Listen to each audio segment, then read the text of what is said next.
kali ini kita akan mempelajari tentang satu benda yang menjadi ciri khas seorang geograf. Benda apa sih itu? Hah? Benda apa itu? Tapi sebelum itu, alangkah baiknya kita melakukan perkenalan terlebih dahulu.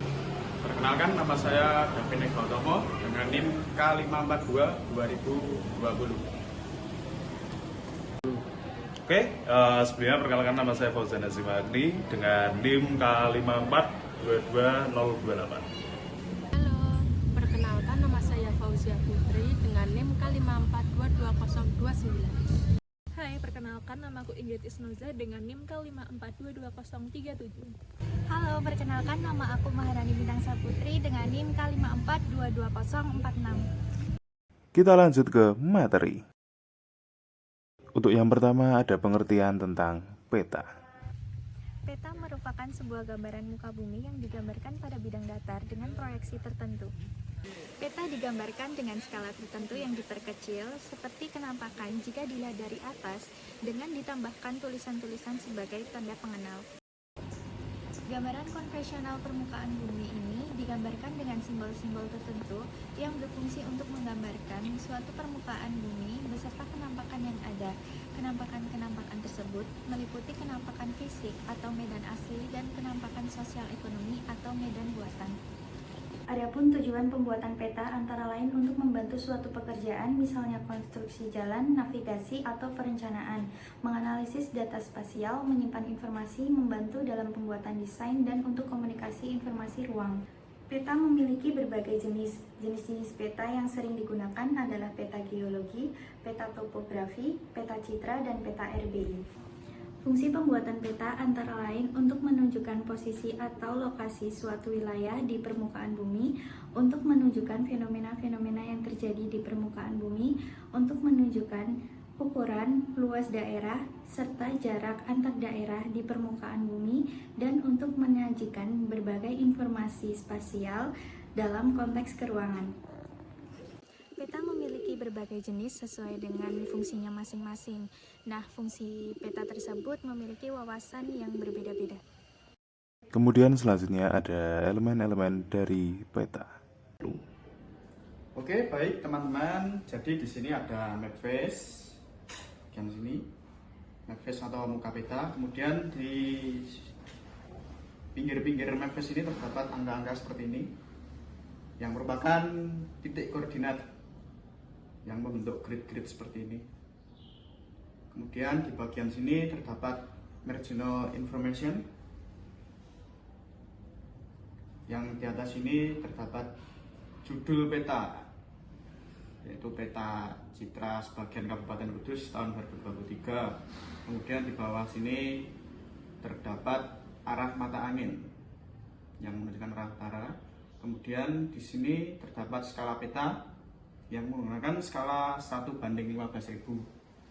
Kemudian di bawah skala peta ini terdapat datum, yaitu menggunakan datum WGS 1984, dan sistem grid menggunakan UTM zona 49S. Kemudian sistem proyeksi menggunakan Universal Transverse Mercator. Kemudian di bawahnya lagi terdapat legenda yang menunjukkan Simpang 7 Kudus, Masjid Al-Aqsa, kantor Kabupati, dan Museum Jenang. Di bawah legenda terdapat inset peta seperti ini. Kemudian di bawahnya lagi terdapat sumber peta yang bersumber dari Citra Iconos Google Earth tahun 2023. Peta ini disusun oleh Pendidikan Geografi Fakultas Keguruan dan Ilmu Pendidikan Universitas 11 Maret tahun 2023. Oke, sekian dari saya. Terima kasih. Selanjutnya ada jenis-jenis dari peta. Oke, kembali lagi dengan saya Fauzan Azim Agni.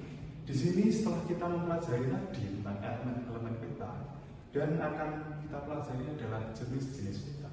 Nah, peta berdasarkan jenis dibagi menjadi 4, yaitu berdasarkan skala, berdasarkan keadaan, kemudian peta statistik, kemudian ada peta topografi, dan yang terakhir adalah peta berdasarkan kebutuhan, yaitu nanti ada peta geologi, ada peta hidrologi. Nah, kita ambil contoh di sini adalah peta citra, yang mana ini merupakan peta citra Jawa Tengah, dan di sini ada peta Amerika Utara, dan di sini ada peta citra sebagian Kabupaten Kudus. Nah, peta citra ini biasanya diambil menggunakan satelit, yang mana satelit yang terkenal itu adalah satelit Iconos. Oke. Setelah tadi kita membahas tentang peta citra, kemudian kita akan membahas tentang peta topografi, yang mana di sini menjelaskan zona-zona yang ada di bagian Jawa Tengah dan sedikit bagian Jawa Timur. Nah, di sini ada zona Pegunungan Selatan, zona Kendeng, zona Randu Blato, zona Rembang. Nah, peta topografi ini biasanya sangat digunakan untuk kita sebagai mahasiswa geografi, atau ya nanti digunakan untuk penelitian seperti itu.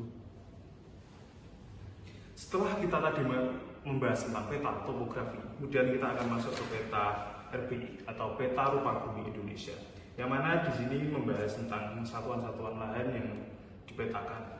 Di sini contohnya ada pemukiman, kemudian di sini ada persawahan, kemudian ada hutan, dan sini ini merupakan jaringan jalan provinsi. Kemudian di sini terdapat informasi-informasi yang nantinya berguna untuk dijadikan pemetaan.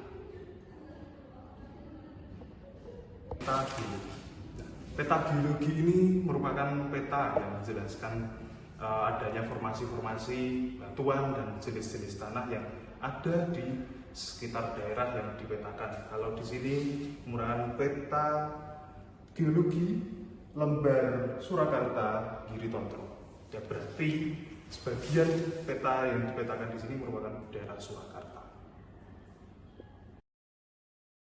Selanjutnya ada pemanfaatan peta. Google Maps merupakan salah satu contoh penggunaan peta dalam kehidupan sehari-hari yang paling mudah. Karena hampir setiap kita melakukan perjalanan ke suatu tempat atau menuju ke suatu destinasi wisata, kita pasti menggunakan Google Maps. Kemudian kalau kita saat di lapangan, itu pasti juga menggunakan peta.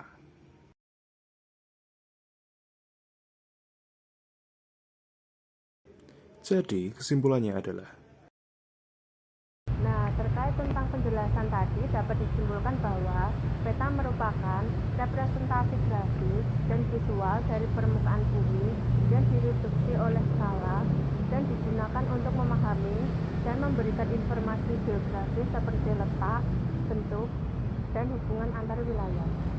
Di dalam sebuah peta, peta memiliki 4 jenis peta, yaitu yang pertama peta citra, yang kedua peta geologi, yang ketiga peta topografi, dan yang keempat peta RBI. Peta juga memiliki 4 elemen, yaitu yang pertama legenda, yang kedua skala, yang ketiga arah utara, dan yang keempat terakhir garis lintang dan biji. Selanjutnya ada penggunaan peta. Yang pertama yaitu navigasi, yang digunakan untuk memandu perjalanan dan menentukan letak suatu tempat. Yang kedua, perencanaan perjalanan yang digunakan untuk menentukan rute dan tujuan perjalanan. Yang ketiga, analisis geografis yang digunakan untuk menentukan pola, data spasial, distribusi, dan elemen geografis. Dan yang terakhir, terdapat pengembangan peta. Pengembangan peta ini menggunakan sistem SIG atau sistem informasi geografis yang lebih akurat dan dinamis. Peta ini dapat membantu kita untuk menjelajahi lokasi dan memahami hubungan spasial serta mengambil keputusan informasi yang didasarkan oleh konteks geografis. Peta ini dapat mengeksplorasi tentang bagaimana pemahaman kita terhadap dunia. ya, itu dia merupakan materi tentang peta yang dapat disampaikan oleh kelompok kami. Bila ada kurang lebihnya kami mohon maaf. Sekian dan terima kasih.